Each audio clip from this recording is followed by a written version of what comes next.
त्यामध्ये किशोर भोरे हे सुरुवातीपासूनच अशोक चव्हाण समर्थक म्हणून ओळखले जातात.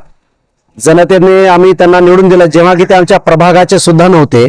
आमच्या प्रभागाचे नसते सुद्धा आम्ही काँग्रेसवर निष्ठा या नात्याने काँग्रेस पक्षाने भरघोस मतांनी निवडून दिले आणि ते जाणार ह्याची पूर्वकल्पना आम्हाला पूर्वीच होती.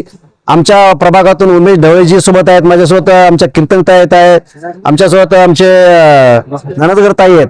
आम्ही प्रभागातल्या सगळ्या लोकांना माहित आहे की हा व्यक्ती भ्रष्ट पद्धतीचा आहे. फक्त निवडणुकीपुरता येतो. पक्षासाठी काम करण्यासाठी 24 तास काम आम्ही फक्त पक्षाचे खंडित समर्थक म्हणून आम्ही करत असतो व तिकिटाच्या वेळेस असे भ्रष्ट पद्धतीचे लोक येऊन इकडून तिकडे माकडासारख्या उड्या मारण्याचं काम करतात व त्यांनी गेलेत. बरं झालं त्यांनी गेल्यामुळे आता भिंगे सरांनी म्हणल्याप्रमाणे नवीन पदाधिकाऱ्यांना संधी भेटेल. मी माझ्या प्रभागातून ज्या महिला तिकीट मागितलेल्या आहेत, माझ्या पत्नीने मागलेलं आहे, माझ्या ताईने पण मागितलेलं आहे. मी माझ्यातून दुसरे कोणी मागणार आहेत मी त्यांचं सर्वप्रथम हे करतो, शिफारस करतो. मी तिकीट मला भेटावं या उद्देशाने आलेलं नाही.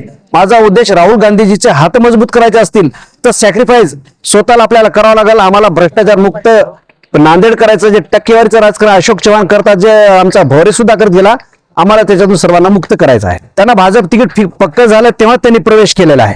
तर अशोक चव्हाणांनी त्यांना कमिटमेंट केल्यामुळे ते पक्षामध्ये गेलेले आहेत. त्यांना धडा जनता एवढी धडा शिकवेल की त्यांना जेव्हा प्रभागात फिरू लागले तर प्रभागामध्ये त्यांना एंट्री सुद्धा नव्हती. लोकांनी त्यांना अक्षरशः हाकलून लावलेला आहे.